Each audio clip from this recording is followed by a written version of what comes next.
चालू होती आणि अनेक दिवसापासून चालू आहे.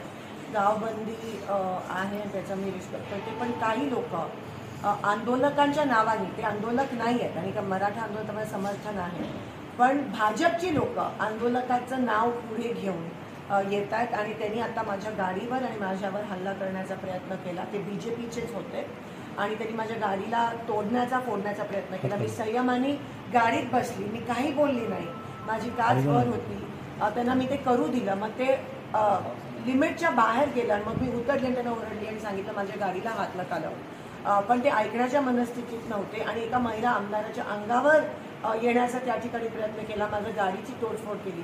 ते आंदोलक नव्हते, पण आंदोलनाचं नाव पुढे घेऊन भाजपची लोक असं करतात, याचा आपण निषेध करूया.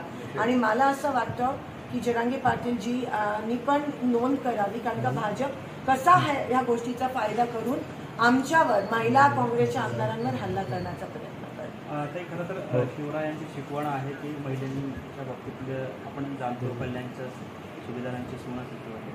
काय आव्हान असेल मराठा समाजाला या माध्यमात? पण हे नव्हतेच, आंदोलक नव्हते, भाजपचे होते, पण त्यांनी नाव त्यांचं वापरत होते आणि कुठेतरी आपलं जे आंदोलन चाललंय, संघर्ष चाललाय, जो व्यवस्थित चाललाय जरांगे पाटलांच्या नेतृत्वामध्ये, त्यांना हे गालबोट लावायचा BJP प्रयत्न करत आहे आणि त्या गोष्टीचा मी निषेध करते.